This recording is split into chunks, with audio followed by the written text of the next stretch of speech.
Good morning, students. I, Dr. Gatting Inaskoli, welcomes you. For today's lecture, today we are going to see one important concept from income tax, that is residential status. Residential status. The residential status of taxpayer plays an important role in determining the scope of taxable income for a financial year in India and thereby the tax payable. किसी भी tax payer का, किसी भी person का tax determine करना है या फिर scope of taxable income determine करना है, तो उसके लिए उसका रेसिडेंशियल स्टेटस मालूम होना बहुत जरूरी है. For an individual, the residential status is determined solely by his or her physical presence in India during the financial year.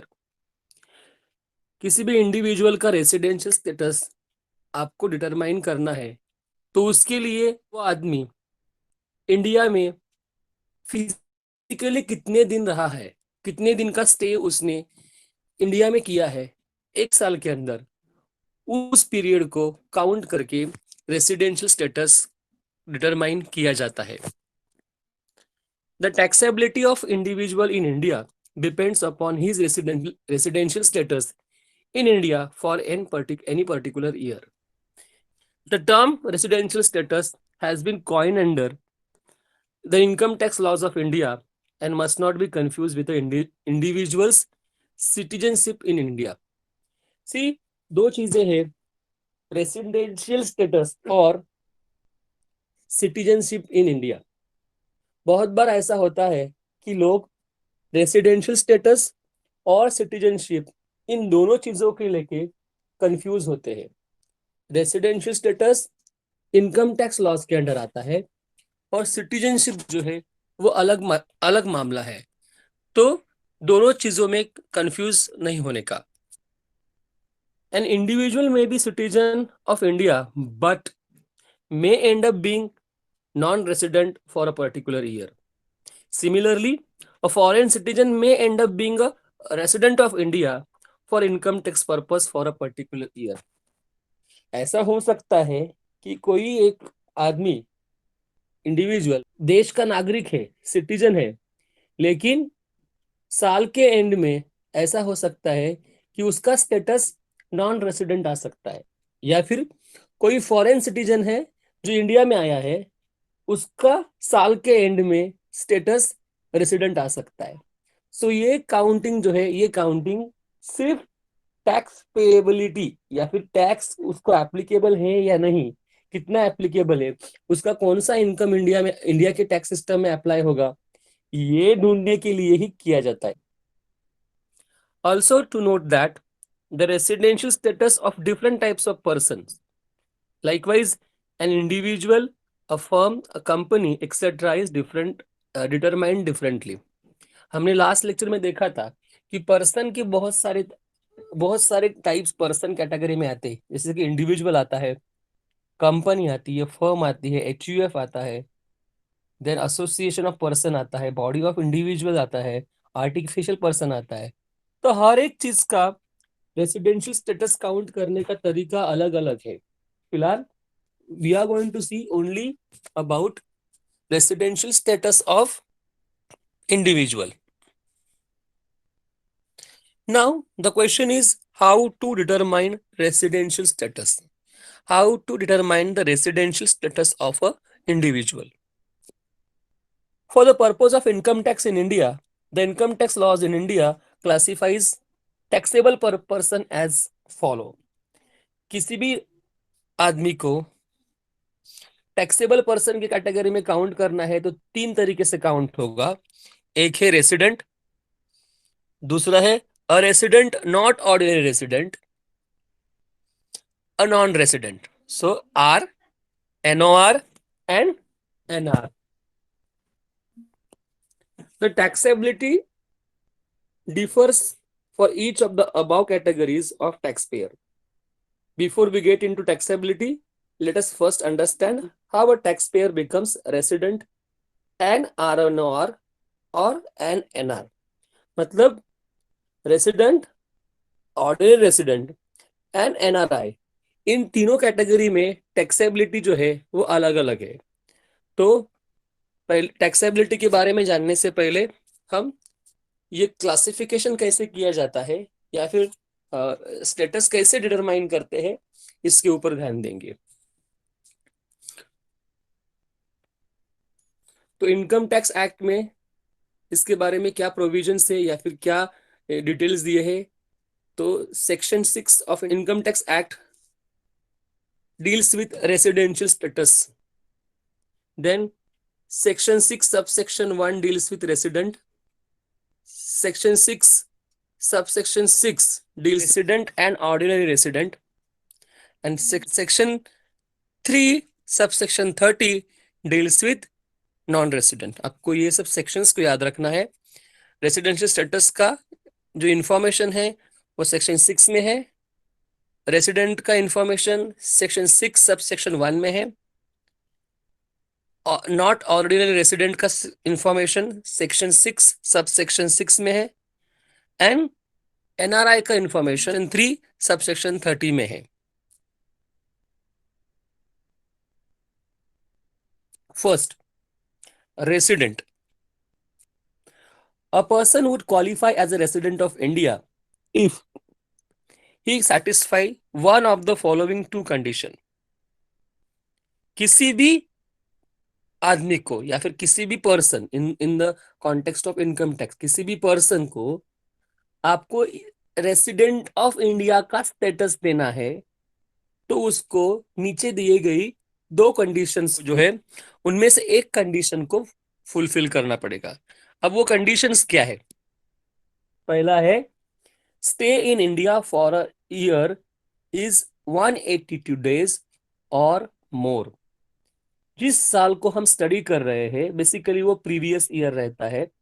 तो प्रीवियस ईयर में दैट पर्सन, ही और she, has to stay in India for a 182 days और मोर।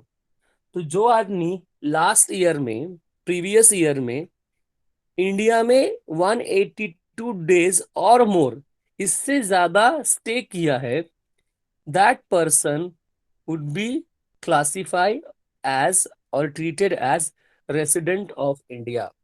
मतलब resident होने के लिए पहला condition क्या है कि आप इंडिया में कम से कम 182 दिन तक रहना चाहिए।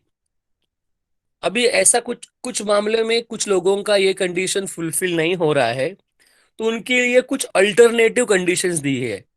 वो क्या है? और आइदर फर्स्ट और सेकंड। सेकंड कंडीशन क्या है? He is in India for 365 days और मोर during the 4 years immediately preceding the previous year, and he is in India for 60 days और मोर इन द प्रीवियस ईयर। दो चीजें हैं।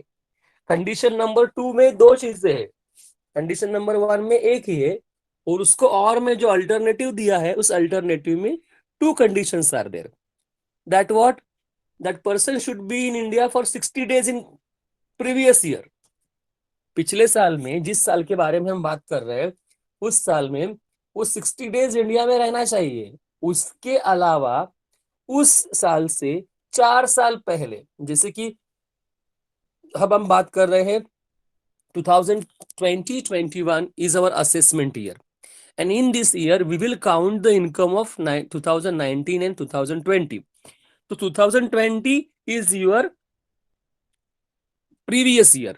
So if a person is in India for 182 days or more in 2019-20, then that person will be called as resident of India. There is no matter, directly clear. If he is not clear in the first condition, then we will go for second condition. उसमें क्या बोला है? पहले check करो कि उसके पहले साल, मतलब वो 2019-20 में वो 60 डेज है कि नहीं। तो 60 डेज है तो उसके साथ दूसरी भी एक कंडीशन लागू होती है। दो कंडीशन साथ में फुलफिल होनी चाहिए, ए एंड बी। वो क्या है? 2019-20 में 60 डेज प्लस 18-19, 17-18, 16-17 एंड 15-16, ये 4 साल मिलाकर 365 डेज होने चाहिए। 1920 में 60 डेज प्लस उसके पहले के 4 साल, 4 years immediately preceding the previous year, इनको मिला के टोटल 365 होता है। तो that person will be treated as resident of India if he is satisfying only one of that two sub conditions. Condition number 2 में ए एंड बी है, and है, तो एंड में से कोई एक ही कंप्लीट करता है तो भी उसको रेसिडेंट का दर्जा नहीं दिया जाएगा। So to become a resident of India, a person should stay in India at least 182 days in that particular year, or 365 days in 4 preceding years, 4 years immediately preceding to the previous year, and 60 days in previous year. ये formula जो the person, if a person is completing either any of these two main condition, then he will be treated as resident. Now the 60-day period mentioned above will be substituted for 182 days in case of following person. अभी 182 days है तो definitely he is a resident, लेकिन if we are checking for alternative condition और optional condition for any person, then bear in mind there are two exceptions. There are two exceptions for this case. What are those two exceptions? First is a citizen of India who leaves the country as a crew member of an Indian ship or the purpose of employment outside India. कोई भी आदमी India से job के लिए, employment के लिए बाहर जाता है तो उसको ये 60 डेज वाला क्लॉज एप्लीकेबल नहीं होता है। Then a citizen of person of Indian origin who visits India in previous year. Indian origin का कोई पर्सन है जो इंडिया को विजिट करता है, उसको भी ये एप्लीकेबल नहीं है। तो उनको क्या एप्लीकेबल है? उनको 182 डेज का ही कंडीशन एप्लीकेबल है।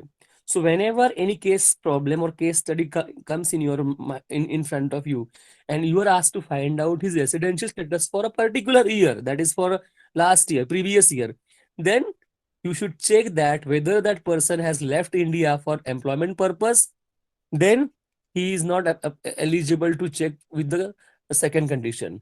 He has only option of first condition only. If a person is of Indian origin and he is coming to India, only if he satisfies first condition, then only he will be treated as resident of a country. Now you might have thinking that what is this person of Indian origin? A person shall be deemed to be of Indian origin if he or either of his parents or grandparents were born in undivided India. India का जो division हुआ है उससे पहले those people who were born in India या फिर उनके parents, grandparents India में बॉर्न हुए हैं, उनको ये पर्सन ऑफ इंडियन ओरिजिन का टर्म यूज किया जाता है। Now we know that before independence Pakistan, India, and Bangladesh, three countries were together. After independence, they got separated. So, people who are belonging to that specific era and countries are treated as person of Indian origin, और उनको भी 60 days का rule applicable नहीं है। Now, what happens if a person is not fulfilling both the conditions? Then he will be called as non-resident of India. An individual satisfying neither of the conditions stated in 1 or 2 in earlier slide में जो 1 और 2 दिया है उनमें से कोई भी condition fulfil नहीं कर रहा है, then that person will be treated as non-resident of India for that particular year. Next is resident and ordinarily resident. If an individual qualifies as a resident, the next step to determine if he or she is a resident and ordinary resident or not. यदि कोई आदमी person resident है तो हमारा काम है next step पे जाना और चेक करना कि वो रेसिडेंट एंड ऑर्डिनरी रेसिडेंट है या फिर resident but not ordinary resident है, ROR या फिर RNOR। ROR और RNOR इनमें से क्या उसको एप्लीकेबल है वो ढूंढना पड़ता है। जो आदमी पहले से ही NRI है उसको there is no need to find out about his resident and ordinary resident. The one who is resident, for him we will find resident or non-ordinary resident. How to find that? He will be ROR if he meets both of the following condition. They have said both. There is no option or alternative. दोनों condition fulfil करना जरूरी है। First, he has been a resident of India in at least 2 out of 10 years immediately preceding the previous year. 10 में से 2 साल वो क्या होना चाहिए, रेसिडेंट होना चाहिए। 2019-20 को छोड़ के उसके पहले के जो 10 साल है, उस 10 साल में that person should B resident.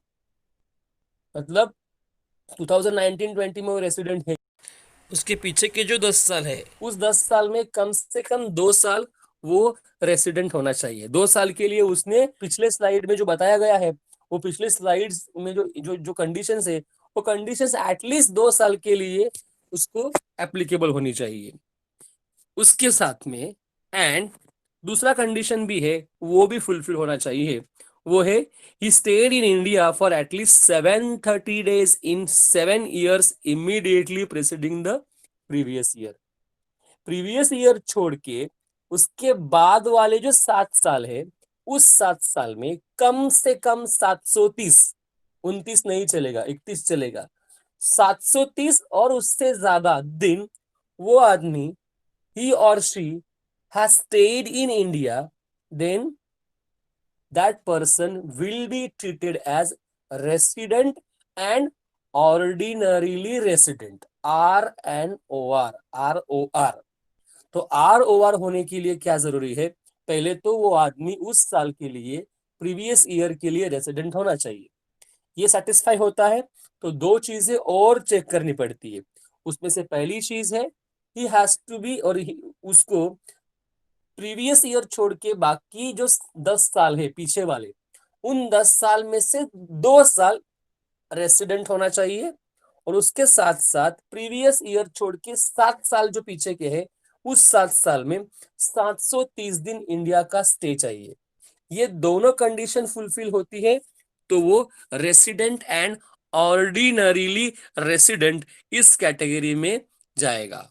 Now what happens if he fails to fulfill any of the mentioned conditions, then that person will be called as resident but not ordinarily resident. So therefore, if any individual fails to satisfy even one of the conditions shown in the last slide that अभी जो slide देखा उसमें जो दो दो condition दी है, उनमें से एक भी कंडीशन फुलफिल करने को वो फेल होता है, then that person will be treated as resident but not ordinarily resident. Now we will see one case study based on this. और Mr. Irving, an Indian citizen, came to India for the first time on 1st October 2019 and he left India on 31st March 2020.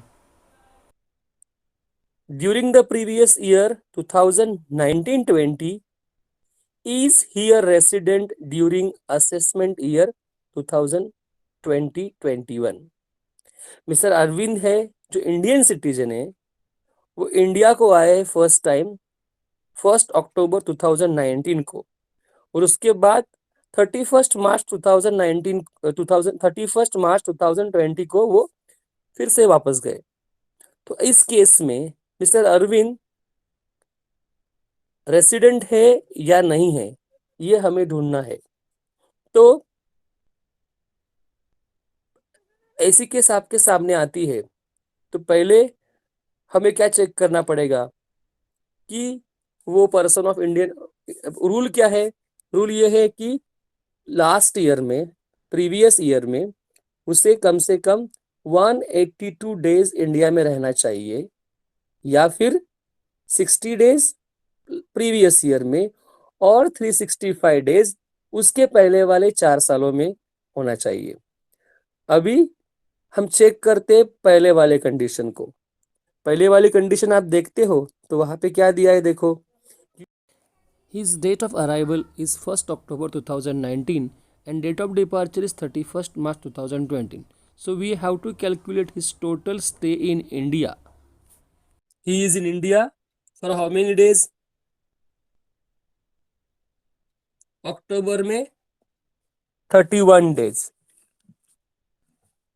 नवंबर में पूरा महीना 30 days, in December 31 days full month, in January 31 days full month, in February, this is 2020 leap year, so 29 days, plus March full month 31 days. Now take the count, 31 plus 30 plus 31, again 31 plus 29 plus 31. Total stay is equal to how many days? Answer is 183 days. 183 days आया है, मतलब और कुछ check करने की जरूरत है क्या? No, there is no need to check, go for any alternative condition. First condition में ही पता चलता है कि वो रेसिडेंट है, क्योंकि उसने 182 डेज का रूल जो है वो रूल उसको एप्लीकेबल है। अभी वो पर्सन ऑफ इंडियन ओरिजिन है या क्रू मेंबर है, ये भी देखने की जरूरत नहीं है। पहला बेसिक रूल जो है वो क्लैरिफाई किया है, क्वालिफाई किया है, इसके लिए ही is Indian resident for previous year 1920 and assessment year 2021। तो वो that mister Arvind is a resident for previous year 2019-20 और financial year 2019-20 and assessment year 2020-21। Thank you, students. Thank you for listening patiently. We will meet in the next lecture. By the time, have a nice day. Stay home, stay safe. Thank you once again.